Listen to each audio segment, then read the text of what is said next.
I stand before you today with a heart filled with admiration and a mind stirred by the powerful words we heard from India's External Affairs Minister, Dr. S. Jaishankar, at the General Assembly. His speech was not merely a diplomatic address. It was a clarion call for justice, a mirror held up to the failures of the current world order, and most importantly, a roadmap for how nations of the global south can reclaim their rightful place in international affairs. When Minister Jaishankar began his address with Namaskar from the people of Bharat, he immediately established something profound, the assertion of authentic identity over colonial nomenclature. This simple gesture resonates deeply with those of us in Africa who understand the power of names, of identity, of refusing to be defined by others. Bharat, not India, a civilization asserting its true self. This is the kind of confidence we need across the global south. His assessment of the United Nations was brutally honest, and I appreciate this honesty above all diplomatic niceties. An objective report card will show that the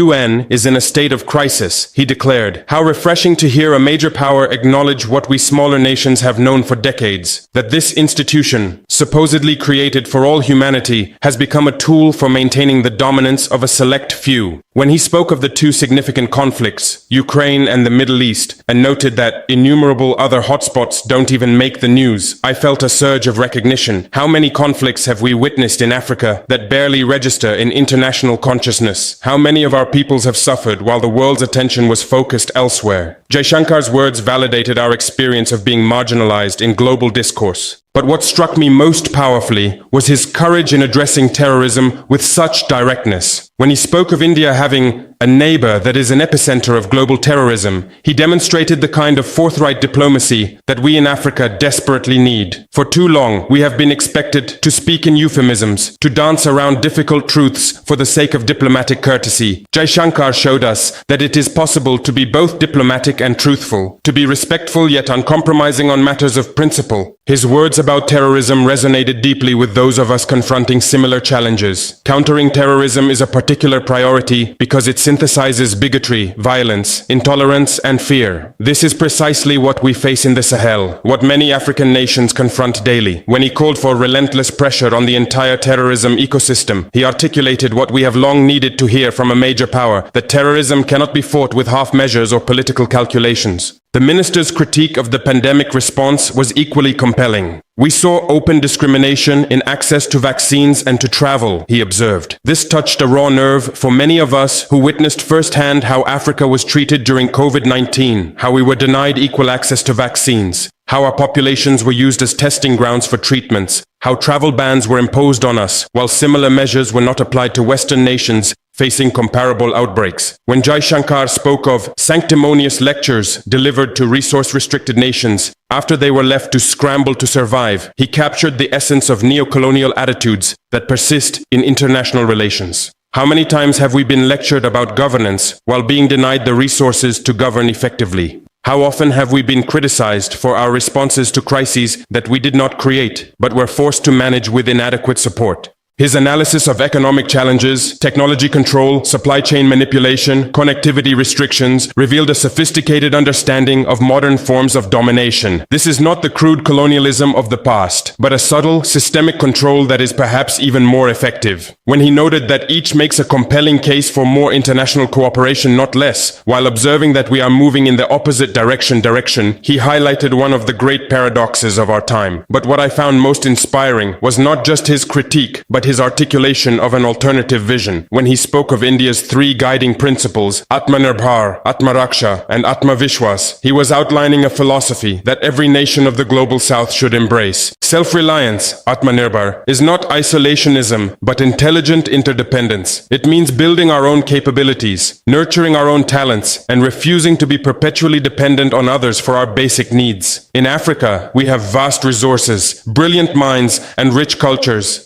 Yet we continue to export raw materials and import finished goods, to send our best students abroad and wonder why they don't return, to rely on external validation for our internal worth. Self-defense, Atmaraksha, goes beyond military might. It encompasses the defense of our interests, our values, our sovereignty in all its dimensions. For us in Africa, this means defending our right to choose our own partners, to exploit our own resources for our own benefit, to govern ourselves according to our own values and traditions rather than imposed models. Self-confidence, Atmavishwas, is perhaps the most crucial element. As Jaishankar noted, India approaches the world as the most populous nation, as a civilizational state, and as a rapidly growing major economy. Africa, too, must recognize what it is: the continent with the youngest population, the repository of humanity's oldest civilizations, the source of resources that power the modern world. We must approach international relations with the confidence that comes from knowing our worth. The minister's account of India's practical contributions to global development was particularly impressive. 600 major development projects across 78 countries. This is South-South cooperation at its finest. This is how we build a different kind of world order. Not through domination, but through mutual support. Not through exploitation, but through shared development.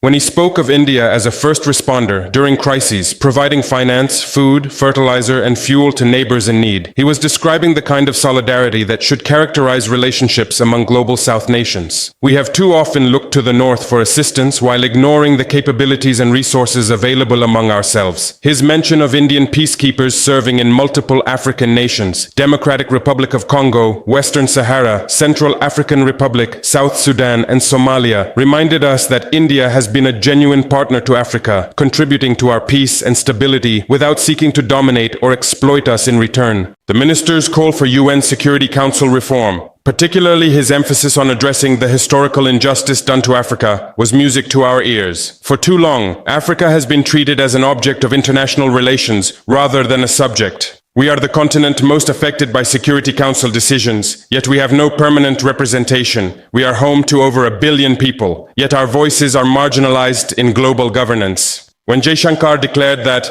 a reformed council must be truly representative, and India stands ready to assume greater responsibilities, he was not just advocating for India's permanent membership. He was advocating for a fundamental restructuring of global power. India's inclusion would represent the Global South's voice in ways that current permanent members simply cannot. His vision for artificial intelligence was equally forward-looking. Rather than seeing AI as a threat or a tool for domination, he presented it as an opportunity for development, with inclusion and impact as watchwords. This is the kind of leadership we need. Not fear-mongering about technology, but thoughtful consideration of how new tools can serve human development. What impressed me most about the speech was its balance. Criticism coupled with solutions, problems identified alongside paths forward. This is mature leadership. Too often, speeches at international forums are either purely critical or naively optimistic. Jaishankar managed to be both honest about current failures and hopeful about future possibilities. His conclusion was particularly powerful. Islands of prosperity cannot flourish in an ocean of turbulence. This metaphor captures perfectly why the Global South must work together, why our destinies are interlinked, why India's success should inspire rather than intimidate other developing nations. When he spoke of reformed multilateralism as the obvious way forward, he was articulating what many of us have long believed, that the answer to failed multilateralism is not nationalism or isolationism, but better multilateralism, more inclusive multilateralism, multilateralism that serves all humanity rather than just the privileged few. The minister's speech represents a new kind of diplomacy for a new era. It is diplomacy that refuses to be defensive or apologetic, that asserts rights while acknowledging responsibilities,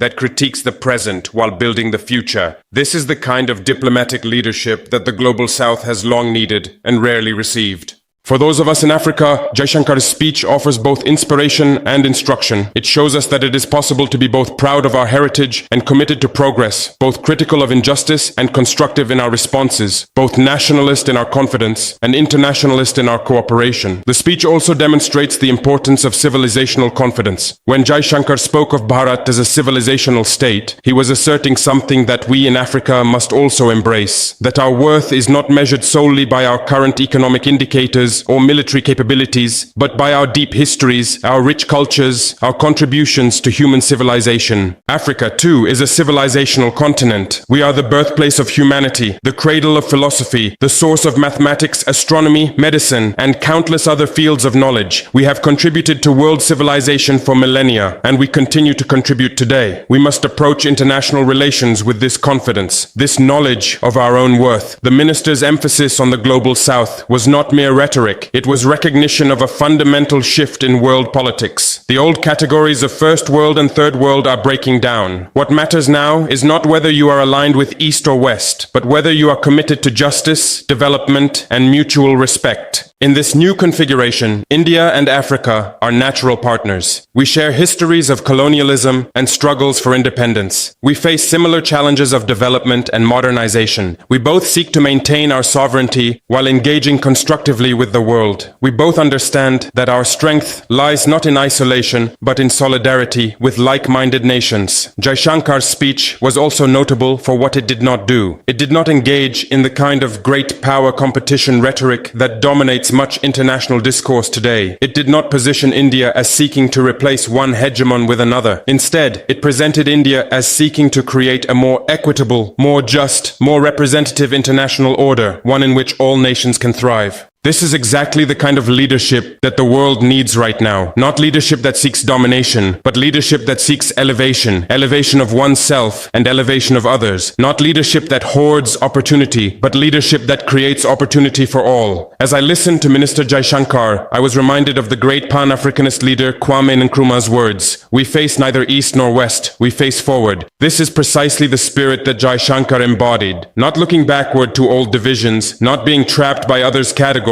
but looking forward to new possibilities, new partnerships, new forms of cooperation. The speech also highlighted the importance of practical action alongside principled positions. India's contribution of 600 development projects, its role as first responder during crises, its peacekeeping contributions, these are not just talking points, but concrete demonstrations of commitment to global development and stability. This combination of principle and practice is what makes India's leadership credible. It is one thing to speak about South-South cooperation. It is another thing to actually practice it at scale. India has shown that it is possible for a developing nation to be both recipient of development assistance and provider of it, both learner and teacher, both beneficiary and contributor. For Africa, this example is particularly relevant. We must move beyond seeing ourselves purely as recipients of aid or purely as sources of raw materials. We must become active agents in global development, contributing our resources, our knowledge, our capabilities to the common good, while ensuring that we benefit equitably from global growth and progress.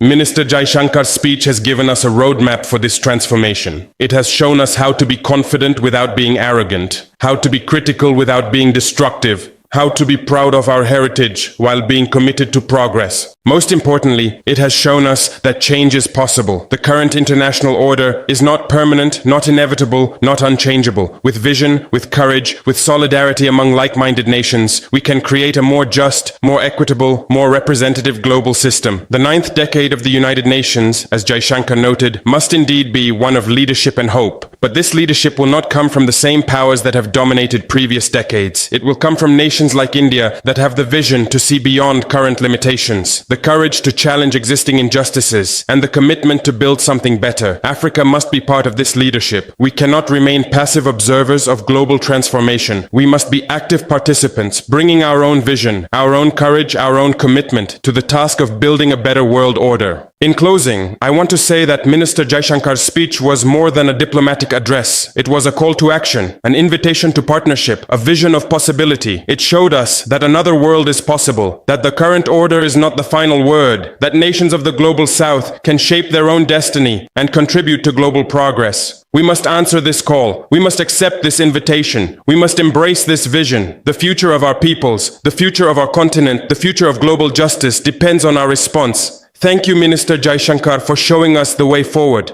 Thank you for your honesty, your vision, your leadership, and thank you for reminding us that in unity, in solidarity, in shared commitment to justice, we can build the world that our peoples deserve. The time for change is now. The leadership for change is here. Let us move forward together. Thank you.